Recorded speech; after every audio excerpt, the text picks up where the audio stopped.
Hello dear students, कैसे हैं आप सब। आई होप आप सब तो बढ़िया होंगे और आपकी पढ़ाई भी बहुत बढ़िया चल रही होगी।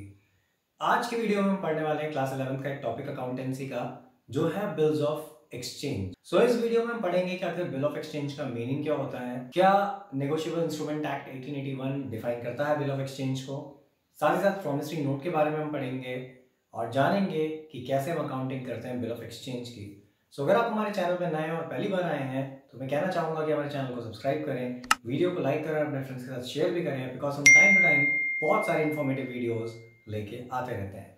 तो बात करते हैं कि आखिर ये बिल ऑफ एक्सचेंज होता क्या है। सो अगर हम बात करें बिल ऑफ एक्सचेंज की तो नेगोशिएबल इंस्ट्रूमेंट एक्ट 1881 का सेक्शन 5 डिफाइन करता है A bill of exchange is an instrument in writing containing an unconditional order signed by the maker directing a certain person to pay certain sum of money only to or to the order of a certain person or to the bearer of the instrument। इसका मतलब एक simple सा है कि bill of exchange होता है एक ऐसा इंस्ट्रूमेंट है जो कि रिटर्न में है, यानी कि लिखा हुआ होता है, जिसमें कि एक अनकंडीशनल ऑर्डर होता है। अनकंडीशनल ऑर्डर का मतलब कि उसमें कोई कंडीशन नहीं होती है। ऐसा नहीं है कि उसमें ये लिखा होगा कि ये सिचुएशन होगी तभी आप पे करेंगे, उसमें कोई कंडीशन नहीं होती है, बल्कि उसमें एक ऑर्डर होता है जो बनाता है उस बिल को, यानी कि इसको हम ड्रॉअर कहते हैं। जो उस बिल को बनाता है वो डायरेक्ट करता है उस पर्सन को, यानी दूसरे पर्सन को ये कहता है कि भाई आपको इस पर्टिकुलर पर्सन को, जिसको भी वो मेंशन करता है, उसको पैसा देना है या उसको खुद को वो पैसा चाहिए, उसके लिए वो ऑर्डर देता है कि you have to make a payment to me, या फिर टू द पर्सन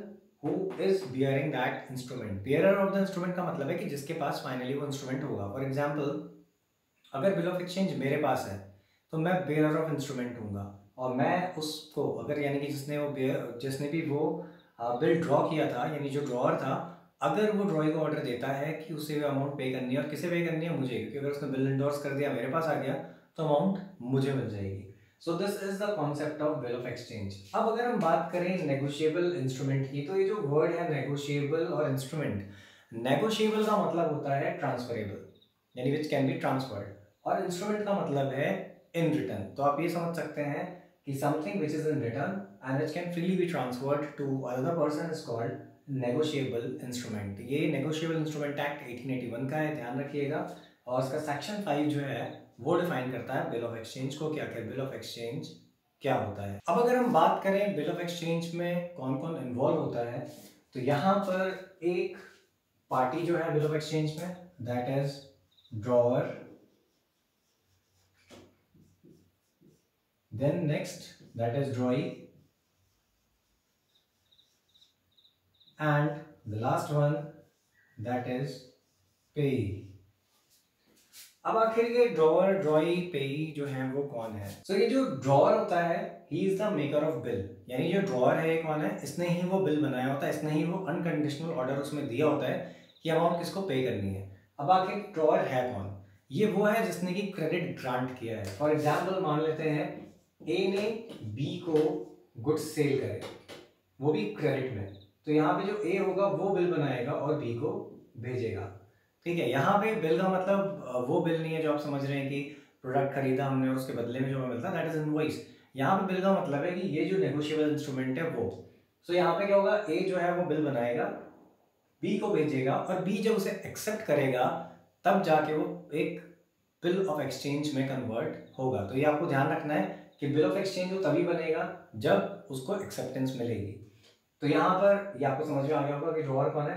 ड्रॉई वो है जो अमाउंट पे करता है, ठीक है, the one who accepts the bill, या फिर आप कह सकते हैं कि वो जिसने सामान खरीदा। इस एग्जाम्पल में जो बी है, बी आपका ड्रॉई है, बिकॉज जो बी है उसने उधार सामान खरीदा, यानी क्रेडिट में सामान खरीदा है, एंड वो बिल को एक्सेप्ट कर रहा है। अब बात आती है पेई की। ये जो पेई होता है वो होता है the one who receives payment. So ये पेमेंट रिसीव करने वाला ड्रॉअर भी हो सकता है और थर्ड पार्टी भी हो सकती है, यानी कि अगर ये बिल रिटेन करता है ए लास्ट डेट तक, तो ए विल बी द पेई। और अगर ए ने उसे किसी और को एंडोर्स कर दिया है, किसी और के लिए उसने बी को ऑर्डर दिया है कि वो अमाउंट किसी और को पे करनी है, तो वहां पर वो पर्सन जिसके पास पैसा अल्टीमेटली जा रहा है वो पेई बनेगा। तो बिल ऑफ एक्सचेंज का जो एक स्पेसिमेन है वो आप स्क्रीन पे देख सकते हैं, वो आपको दिख रहा होगा।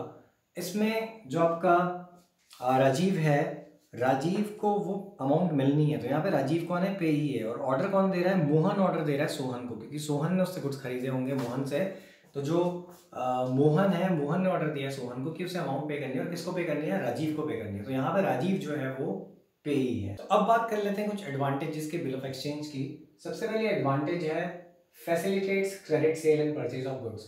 तो देखिए, जो प्रेजेंट टाइम है इकोनॉमी में वो ये है कि भाई न्यूमरस ऑफ ट्रांजैक्शंस होते हैं, और क्रेडिट में भी ट्रांजैक्शंस बहुत सारे होते हैं, क्योंकि सारे ट्रांजैक्शन ज़रूरी नहीं है हर बिजनेस में कि वो कैश में ही हो। तो आपको बहुत सारे ट्रांजैक्शंस जब करने होते हैं तो कई बार आपको क्रेडिट भी देना पड़ता है। तो यहाँ पर जो बिल ऑफ एक्सचेंज है वो फैसिलिटेट करता है credit sale and purchase of goods, because आपको कोई टेंशन नहीं है। ये एक टाइप का एविडेंस भी होता है, प्रूफ भी होता है कि आपने क्रेडिट सेल करी है, और जो डेब्ट को एक्नॉलेज करता है, यानी उधार अगर आपने किसी को दिया तो एक्नॉलेज भी करता है। तो एक तो इससे आपको बेनिफिट ये मिल जाता है कि इसके through credit sale and purchase जो है पॉसिबल है, इसलिए बिजनेस जो है वो फ्लरिश करता है, ग्रो करता है। So it acts as a source of finance. Source of finance का मतलब है कि ये जो बिल ऑफ एक्सचेंज होता है, ये आप किसी भी अगर नेशनलाइज बैंक या किसी बैंक के पास लेके जाते हैं तो आप इसे वहाँ डिस्काउंट कर सकते हैं, और आपको अमाउंट मिल जाएगी without waiting for the debtor to make the payment. यानी जैसे कि फॉर एग्जाम्पल ए ने गुड्स सेल करे थे बी को, जो हमने एग्जाम्पल पहले लिया था, तो भाई अगर ड्यू डेट बाद में 3 मंथ्स 2 मंथ्स बाद, बट ए को at a point of time पैसे चाहिए, तो ए जो है वो बैंक में ले जाके इस बिल को डिस्काउंट करके बैंक से भी पैसे ले सकता है। साथ ही साथ इसकी एक एडवांटेज ये भी है कि endorsement can be done, endorsement is possible. Endorsement का मतलब होता है इसे ट्रांसफर करना है किसी और पार्टी को या थर्ड पार्टी को। सो सपोज अगर ए को ये बिल मिला है बी से एक्सेप्टेंस में, और ए को पेमेंट करनी है सी को, तो इजीली ए इस बिल को ट्रांसफर भी कर सकता है सी को। एंड नेगोशिएबल इंस्ट्रूमेंट के बारे में हमने पढ़ा था कि नेगोशिएबल का मतलब होता है फ्रीली ट्रांसफरेबल।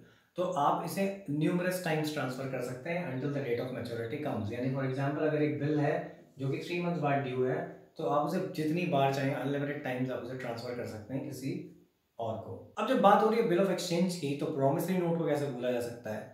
तो सेक्शन 4 जो है नेगोशिएबल इंस्ट्रूमेंट एक्ट 1881 का, वो डिफाइन करता है प्रॉमिसरी नोट को। अ promissory note is an instrument in writing containing unconditional undertaking signed by the maker to pay certain sum of money only to or to the order of certain person or to the bearer of the instrument। इसका एक simple सा मतलब है कि यहाँ पर ये जो प्रॉमिसरी नोट है ये अंडरटेकिंग है। अंडरटेकिंग का मतलब पहली चीज तो ये कि ध्यान रखिएगा, प्रॉमिसरी नोट में प्रॉमिस वर्ड आ रहा है, यानी कोई किसी को प्रॉमिस कर रहा है कि मैं दूंगा। बिल ऑफ एक्सचेंज के केस में क्या था कि वो एक अनकंडीशनल ऑर्डर था, जहां पर कोई पर्सन ऑर्डर दे रहा था दूसरे पर्सन को that you have to make payment to me. यहां पर सेम एग्जांपल को कंसीडर करते हैं कि ए ने सेल करी थी बी को गुड्स, तो ए के लिए जो बी है वो क्या है? वो है डेटर, एंड बी को क्योंकि पेमेंट इसे करनी है इसलिए यहाँ पर ये है क्रेडिटर। यानी बी के लिए ए जो है क्रेडिटर है, ए के लिए बी जो है वो डेटर है। तो यहाँ पे सिंपल सा फंडा है कि बी प्रॉमिस कर रहा है ए को कि मैं ये अमाउंट पे करूंगा, यानी कि मेकर ऑफ बिल कौन है? बी है। सो ये अगर बी रिटर्न में प्रॉमिस करके ए को भेजता है कि इस ड्यू डेट के दिन मैं आपको पेमेंट दूंगा, तो that will turn to be a promissory note. अब यहाँ पर जो पेई है उसका नाम मेंशन हो सकता है बिल में, हो सकता है कि ए पहले ही मेंशन कर दे या बोल दे कि भाई अमाउंट इस पर्टिकुलर पर्सन को पे करनी है, फॉर एग्जांपल सी को करनी है। तो बी जब बिल यानी कि प्रॉमिसरी नोट बनाएगा तो वहाँ पे सी का नेम मेंशन इजीली कर देगा कि this amount is to be paid to this person. साथ ही साथ यहाँ पे एक चीज और लिखी हुई है कि sign by the maker to pay certain sum of money only to or to the order of certain person, यानी कि ओनली टू जिसका नाम उसने वहाँ पे मेंशन कर दिया इसको, या फिर अगर वो पर्सन ऑर्डर देता है कि किसी और पर्सन को पे करना है, या बेयरर ऑफ द इंस्ट्रूमेंट यानी फाइनली जिसके पास वो प्रॉमिसरी नोट है उसको पे करना है, सो अकॉर्डिंगली वो भी ट्रांसफर किया जा सकता है। तो this is the section 4 of negotiable instrument act 1881। तो ये था प्रॉमिसरी नोट और बिल ऑफ एक्सचेंज। अब हम बात कर लेते हैं इन दोनों के डिफरेंस की कि आखिर प्रॉमिसरी नोट और बिल ऑफ एक्सचेंज में क्या डिफरेंस होता है। तो अब बात कर लेते हैं बिल ऑफ एक्सचेंज और प्रॉमिसरी नोट के डिफरेंस की। सबसे पहला पॉइंट है ड्रॉवर। तो बिल ऑफ एक्सचेंज के केस में जो क्रेडिटर होता है या जो सेलर ऑफ गुड्स होता है वो ड्रॉवर होता है बिल का, वो बिल जो है बनाता है। प्रॉमिसरी नोट के केस में जो डेटर होता है या फिर आप कह सकते हैं परचेजर है, वो बिल ड्रॉ करता है, यानी इन शॉर्ट प्रॉमिस करता है कि वो अमाउंट पे करेगा। अब अगर हम बात करें ऑर्डर या प्रॉमिस की, तो बिल ऑफ एक्सचेंज जो है एक अनकंडीशनल ऑर्डर होता है। इसकी डेफिनेशन में हमने पढ़ा था कि it is an order to pay, जबकि प्रॉमिसरी नोट की अगर बात करी जाए तो it is an unconditional promise to pay. तो यहाँ पे प्रॉमिस है जबकि वहां पे वो एक ऑर्डर है। अब बात करते हैं एक्सेप्टेंस की। बिल ऑफ एक्सचेंज के केस में एक्सेप्टेंस जो होता है वो इंपॉर्टेंट होता है, नेसेसरी होता है, बिकॉज विदाउट एक्सेप्टेंस वो बिल ऑफ एक्सचेंज नहीं बन पाएगा।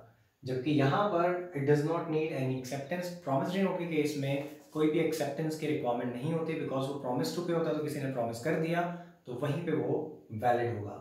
देन पार्टीज की अगर हम बात करें तो बिल ऑफ एक्सचेंज के केस में मेनली 3 पार्टीज होती हैं, ड्रॉअर, ड्रॉई एंड पेई। ये हम ऑलरेडी स्टार्टिंग में डिस्कस कर चुके हैं कि क्या है। एंड प्रॉमिसरी नोट के केस में ड्रॉअर या प्रॉमिसर होता है एंड पेई होता है, यानी यहाँ पे सिर्फ 2 पार्टीज जो है वो नॉर्मली इन्वॉल्व होती हैं। लाइबिलिटी की अगर हम बात करें तो ड्रॉअर की लाइबिलिटी तभी आती है जब ड्रॉई ने ड्यू डेट पे अमाउंट पे नहीं करी।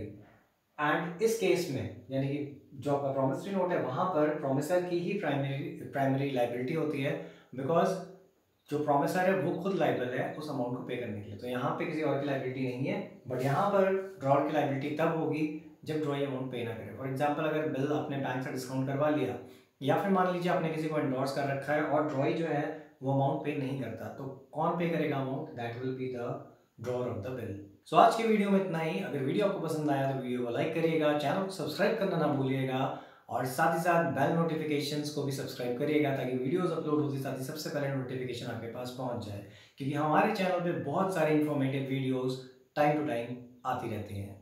Thanks for watching the video.